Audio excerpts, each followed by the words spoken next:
एक छोटे से गांव में रामू नाम का एक दुकानदार रहता था।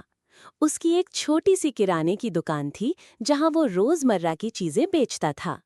रामू बहुत ही ईमानदार और मेहनती आदमी था। वो हमेशा तौल कर सामान देता और कभी किसी ग्राहक को धोखा नहीं देता था। रामू की दुकान बहुत मशहूर हो गई थी। दूर दूर से लोग उसकी ईमानदारी की वजह से वहां सामान खरीदने आते थे। लेकिन गांव के कुछ लालची दुकानदारों को ये बात पसंद नहीं थी। वे सोचते थे कि रामू की ईमानदारी उनके धंधे को नुकसान पहुंचा रही है। एक दिन एक अमीर आदमी गांव में आया।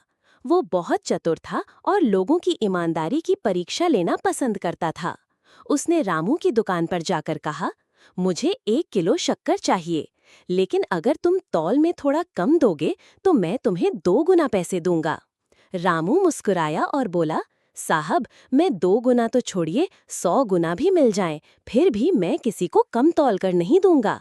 ये मेरी दुकान है, लेकिन इससे ज्यादा ये मेरे ईमान का सवाल है। वो आदमी बहुत प्रभावित हुआ। उसने रामू से कहा, मैं एक व्यापारी हूँ और सच्चे लोगों की तलाश में हूँ।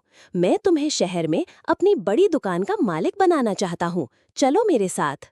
रामू ने मुस्कुराकर कहा, धन्यवाद साहब, लेकिन मैं यहीं खुश हूँ। मेरे लिए मेरी ईमानदारी ही सबसे बड़ा धन है।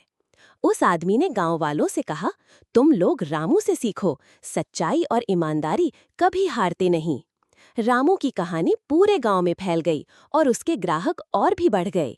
वो अपनी सच्चाई और मेहनत से धीरे धीरे गांव का सबसे सफल दुकानदार बन गया।